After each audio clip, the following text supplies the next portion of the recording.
guri cusub, nolol cusub, waxyaabo badan baa isbeddel ku socda. Aragtiyo, dhawaaqyo, caraf cusub, cunto qariib kugu ah, xeerar ad adag ee dhanka nolosha.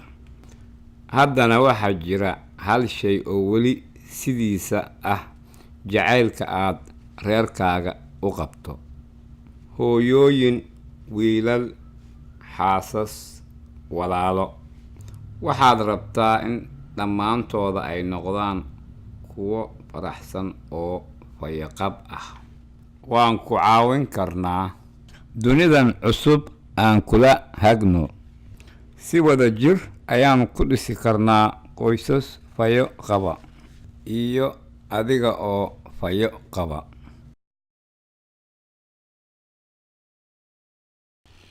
Maraykanka dhexdeeda, shirkadaha dadka shaqaalaysiiya ayaa ka mas'uula inay bixiso goob shaqo oo ammaan ah oo laga shaqeeyo.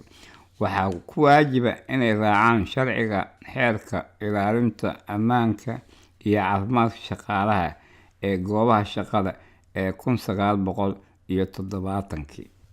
Ilaalinta ammaanka iyo caafimaadka shaqaalaha ee goobaha shaqadaada OSHA waa hay'ad dowladda ka tirsan oo loo abuuray si loo xaqiijiyo in shirkad dad shaqaalaysiisa ay raacaan xeerarka ammaanka goobaha shaqada.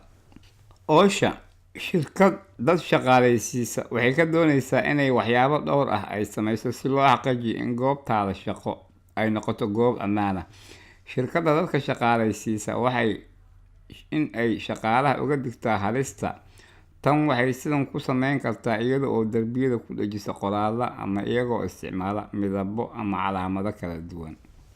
Sidoo kale waa in shaqaalaha loo fidiyaa tababar ammaan ah si marka ay u fahmaan calaamadaha halista iyo calaamadaha midabka waxa ay macnaheedu yihiin.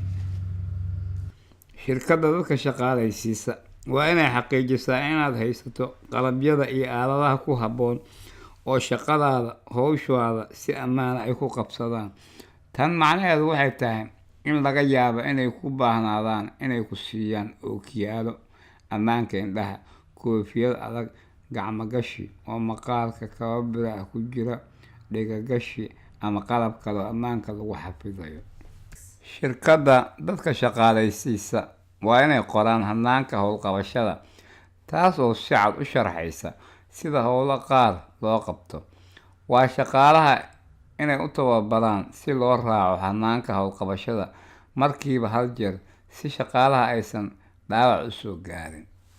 Shirkadda dadka shaqaalaysiisa ayaa sidoo kale laga doonayaa in shaqaalaha ay u fidiyaan tababar ammaan ah oo ay ku bixiyaan luqad shaqaalaha ay fahmi karaan.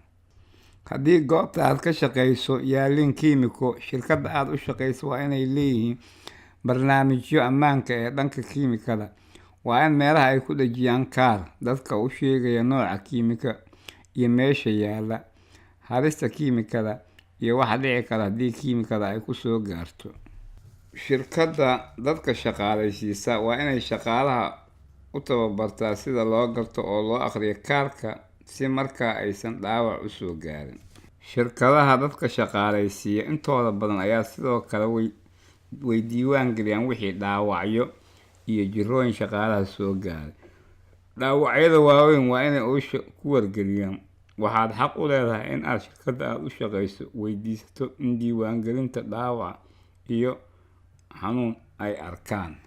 OSHA waxay shirkad dad shaqaalaysiisa ku dhiirigelisaa inay hirgeliso barnaamijka ka hortagga dhaawaca iyo xanuunada. Tan micnaheedu waxay tahay in shirkad dad shaqaalaysiisa laga doonayo inay sameeyaan bay'ad shaqo oo ammaan ah oo dhaawacyada ka hortaga. Waa in xaaladaha amni darrada ay fiiriyaan oo kadibna ay saxaan ka hor inta qofka uusan ku dhaawacmin. Hal shay oo shirkadaha loo shaqeeyo ay samayn karaan waa in shaqaalaha ay weydiistaan in ay soo sheegaan wax kasta oo aan ammaan ahayn ee ay u arkaan inay soo sheegaan. Shirkadaha dadka shaqaalaysiiya intooda badan waa inay haystaan caymiska magdhowga shaqaalaha. Caymiskan adiga ayuu ku dhowraa haddii aad dhaawacanto. Waxaa dhici karta inay kuu sheegaan takhtarka ama isbitaalka aad tegayso haddii aad dhaawacanto. Haddii tilmaamahooda aad raacdo iyaga oo kaa bixinaya dhammaan biilka daawada oo dhan. Haddii si xun aad u dhaawacanto oo ay dhacdo in aadan shaqayn karin ama aad geeriyooto, magdhowga shaqaalaha ayaa qoyskaaga siin kara lacag kaalmo ah. Waxaa aad muhiim u ah in shirkadda aad u shaqayso aad u sheegto haddii shaqada aad ku dhaawacanto ama aad shaqada ku xanuunsato. Been kuuma sheegi karaan oo kuguma samayn karaan wax niyad jebin ah ee soo sheegidda dhaawaca.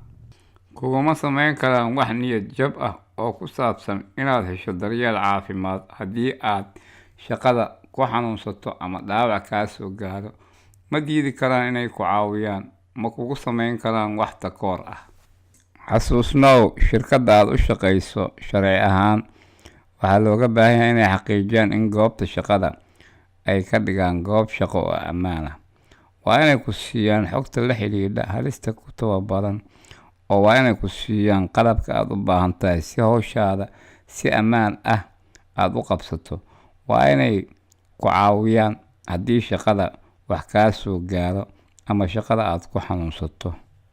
Waxaad mudan tahay inaad hesho goob shaqo oo ammaan ah inta oo aad dhista qoys ladan iyo adiga oo ladan.